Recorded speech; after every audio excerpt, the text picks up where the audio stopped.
नमस्कार,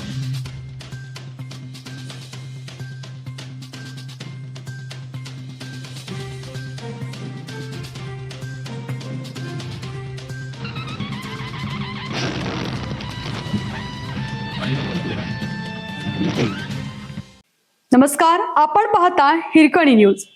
हिरकणी न्यूज प्रत्येक क्षण ताज्या घडामोडी आणि महत्त्वाच्या प्रत्येक बातमीसाठी नेहमी तत्पर.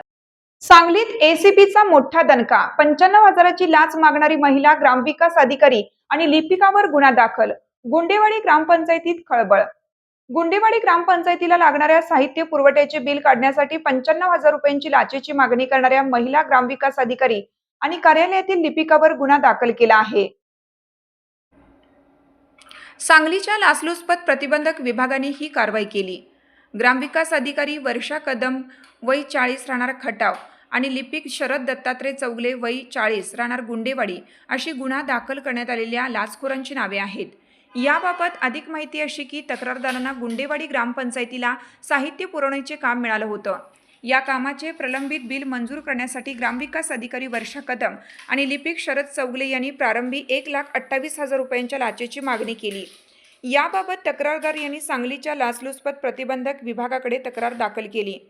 तक्रारीची विभागाने पडताळणी केली असता ग्रामविकास अधिकारी कदम आणि लिपिक चौगले यांनी स्वतःच्या पदाचा दुरुपयोग करून बिल काढण्याच्या मोबदल्यात तसेच प्रलंबित बिल काढण्यासाठी 1,28,000च्या लाचेची मागणी करून तडजोडीअंती 28,000 नंतर 5,000 असे 33,000 कमी करून 95,000च्या लाचेची मागणी केल्याचे निष्पन्न झालं.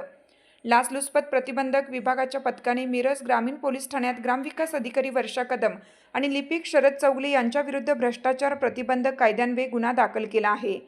ही कारवाई लाचलुचपतच्या उपाधीक्षक यास्मिन इनामदार, अंमलदार प्रीतम चौगले, वीणा जाधव, अजित पाटील, चंद्रकांत जाधव, पोपट पाटील, उमेश जाधव, सलीम मकानदार, ऋषिकेश बडनीकर, प्रकाश जाधव, सुदर्शन पाटील, मनोज निळखंट यांच्या पथकाने केली.